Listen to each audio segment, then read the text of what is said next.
माझी आवाज बोलल्यावर काही वेगळी येते आणि ऐकल्यावर काही वेगळी येते माहितीये का? बोलल्यावरती वेगळी आणि ऐकल्यावरती वेगळी, म्हणजे आता ते कसं असतंय. आता आता कसं चल का अजून काही बाकी राहिलंय का तुमचं? हा ते लड्डू पाठवून टाक.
ते दूधचं दूध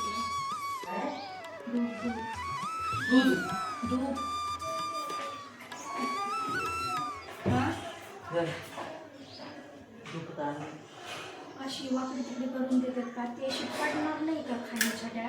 अरे सगळ्या गोष्टी अशाच कशा येतात तुझ्या? हे असं पकडता येत नाही का? बसायला तुम्ही सगळ्या अशा पकडायच्या, अशा वाकड्या कशा कोणाला माहिती का म्हणून असं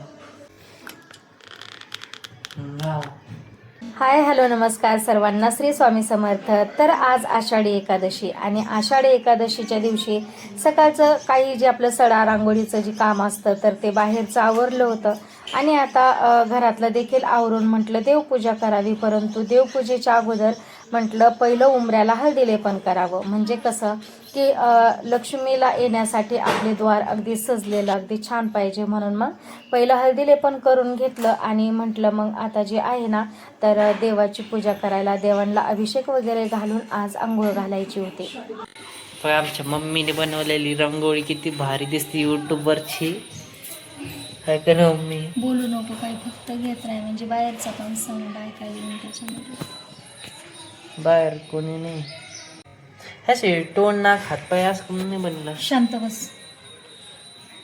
आणि हे काय ते टोन हे डोळे कसे बनले तर अजीब बिना डोळ्याची भारी होती. पहा आता विठ्ठलाची छोटीशी रांगोळी काढली आहे, जमली आहे का कशी पहा. मला म्हणजे जास्त काही रांगोळी वगैरे काढता येत नाही बरं का, म्हणजे नाही येत ग एवढं. का बरं बंद केलं तू? कुठं बंद केलंय?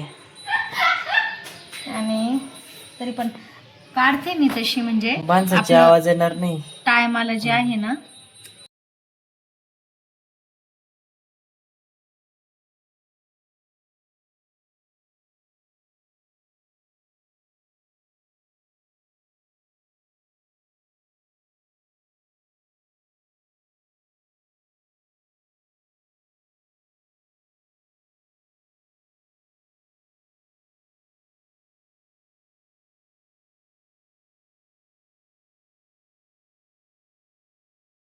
बाबा मी काय खतरा म्हणलंय.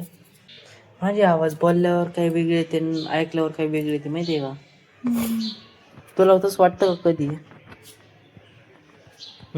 बोलल्यावरती वेगळी आणि ऐकल्यावरती वेगळी, म्हणजे आता ते कसं असतंय. अरे तसंच असतं.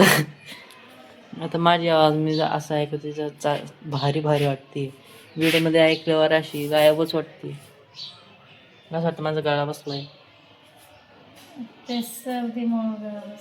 तर उंबऱ्याला हळदीलेपन वगैरे झालं, एक छानसे मस्तपैकी विठ्ठलाच्या जी चेहऱ्याची आहे तर रांगोळी काढली आणि मग नंतरून घेतली देवपूजा करायला. आता तसं तर 3-4 दिवस पहिलीच झालं मी सगळं अगदी मंदिर आहे तर डीप क्लिनिंग केलं होतं.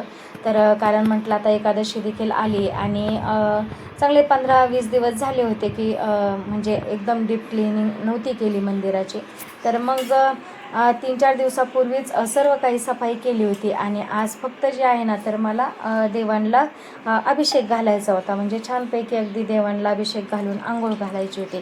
तसं तर मी देव जे आहे तर दर दिवशीची आंघोळ असते देवांना माझी. आणि एक मैत्रीण आहे तर तिचं म्हणणं असं होतं की दर दिवशी देवांना आंघोळ मी नाही घालत बाबा म्हणून. आणि कधी कधीच म्हणे कोणी घालतं दर दिवस काय आंघोळ घालत नाही. परंतु आता याच्या बाबतीत जे आहे ना तर मला बिलकुलही नियम माहिती नाही. परंतु मी जसं म्हणजे आता देवपूजा करते म्हणजे नाही का, आपण एकदा समजा बाहेर जातो, लग्न जेव्हा आपलं झालेलं असतं तेव्हा तर आपल्या घरचं सासूबाई वगैरे जिम्मेदारी त्यांची असते. परंतु आपण बाहेर गेल्याच्या नंतरून आपल्या घरामध्ये सर्वात पहिले तर आपण देव्हारा ठेवतो. तर मग तेव्हापासून जी आहे ना, जेव्हापासून मी पूजा करते तेव्हापासून मी डेली नित्यनेमाने देवाला आंघोळ घालत असते. कधीच मी म्हणजे बिना आंघोळीचे देव ठेवले नाही. तर मग अभिषेक वगैरे केला आणि आजच्या दिवशी जी आहे तर मग मस्तपैकी अभिषेक घालून देवांना आंघोळी वगैरे घालून अगदी छानसं पहा मंदिर छानसं अगदी सजवलं. तर पाकी ते छान दिसतंय. अगदी नैवेद्य वगैरे मग खडी साखर आणि केळी ठेवल्या होत्या.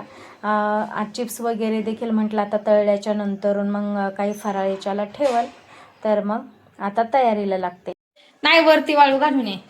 चला तर मग हा पाऊस आला तर जावं लागलं. नाही नाही तू वाळू घालून ये. आता आता कसं चल का अजून काही बाकी राहिलंय का तुमचं? हा इतके परेशान करतात ना तर विचारूच नका मला असं. तर चला सकाळचं काम आवरून झालंय आणि चांगलेच वाजले तर 11 11:30. तर मग म्हटलं आता देवाची पूजा वगैरे झाली, सर्व काही आवरले तर मंदिरातून जाऊन यावं. कारण जवळच मारुतीचं मंदिर आहे आणि तिथं शनिदेवाचं देखील मंदिर आहे आणि मूर्ती आणि विठ्ठल रुक्मिणीची देखील. तर म्हटलं आता दर्शन वगैरे घेऊन यावं.